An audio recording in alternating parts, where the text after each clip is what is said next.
Okay, we're gonna catch everybody up on what the progress has been on installing all the Holley system on the LS here. Um, as you can see, the wiring looks like a spaghetti mess because the Terminator X harness is meant to go to a factory intake, and all the sensors would be in the factory locations. So if you look, this harness wouldn't look this bad if I'd installed a factory intake. The sensors would have looked a little better. So I think we're going to take that apart and redo it to lay it out. We might actually start it just like this, just for sake of time. And we'll redo it before we put it in the car, because yeah, that looks like a rat's nest. But it will function. And you see you have the ignition on, and I'm going to remote mount the coils. So I have the factory harness, which really needs to be cleaned up.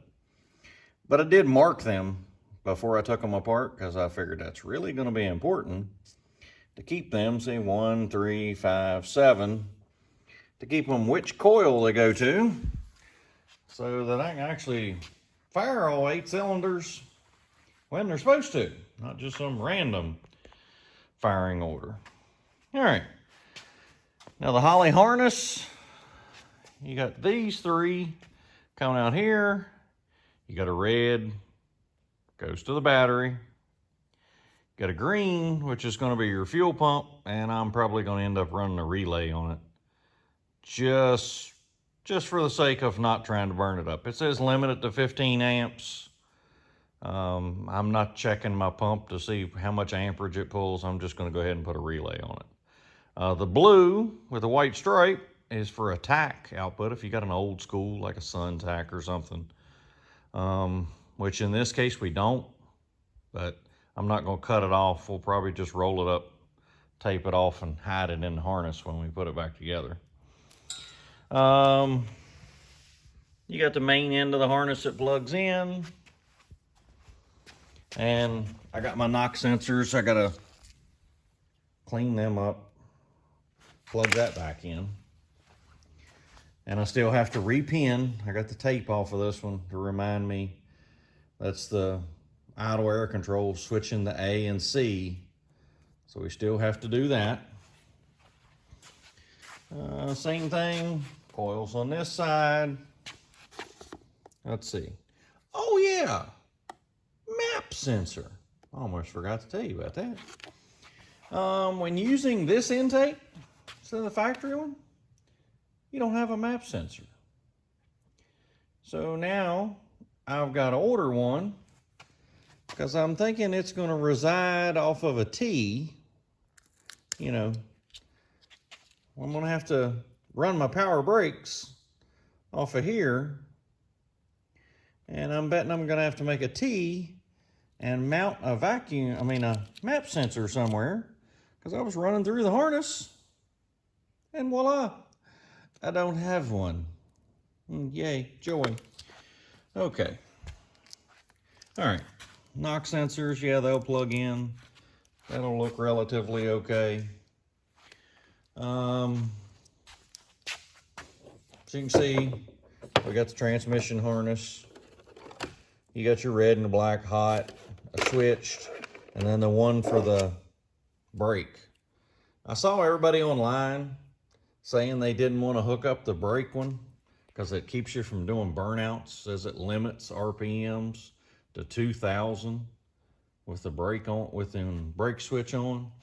But considering this is going in the wife's car, I won't say there will never be a burnout, but the chances are pretty slim that's going to happen. So we'll probably go ahead and hook it up.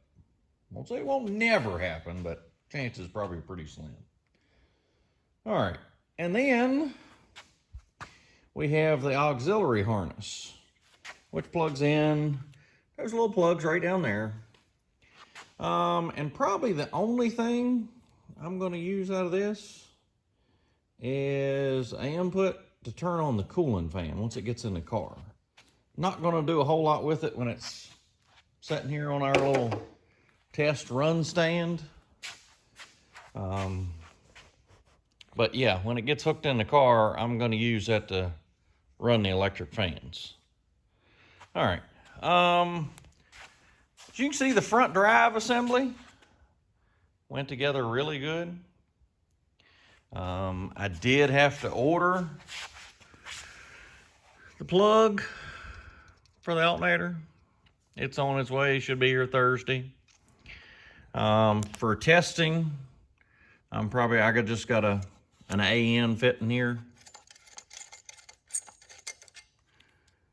I'm probably just gonna loop this around, pour some fluid in it. You know, loop it around, pour fluid, not to run the pump dry. The instructions on this were pretty straightforward. It gives you options for mounting the water inlet. I think this is going to work out in our car. I'm not sure where that I'm going to put the heater hose fittings. Either here or there. We're not real sure. I'm going to probably put in the blanks just to start this. Or I may just loop a heater hose over and go with it, and then we'll figure it out once we get in the car.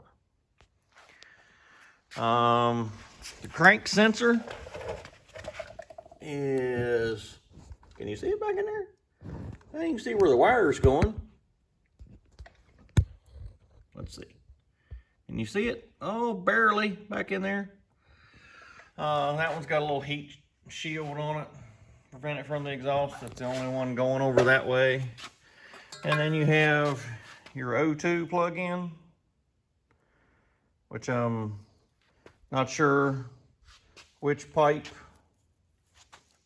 It kind of leans this way on the harness. Maybe I'll just lean towards drilling this pipe, putting it in there. Let's see. Oh yeah, the tank. We made progress on the tank. I got a Corvette style regulator, and I did write on it. You know, the inlet, out, return line, just so I wouldn't mess it up. And got the supply on the tank, the return. I'm not sure how this is going to work out when it goes up in the car. That fitting's going up, and we're going to see when it goes in the car. But for test purposes, just to run it on the floor, this is going to work fine. When it goes in the car, I don't know. That's a yet to be determined. We're going to see how that works. And then we've got to hook the main harness up to a battery. Okay, so just wanted to catch y'all up with what was going on. I did use the steam line fitting on here. I'm gonna connect a hard line from here and go rubber line to there, just so we do get the air out of the block. But that's yet to be fixed, so. And my valve covers should be here on Thursday, hopefully. We're hoping. So, all right, well, that's a quick update. We'll get back to it. All right, thanks for watching. Thank you, Lord. Thank you for today.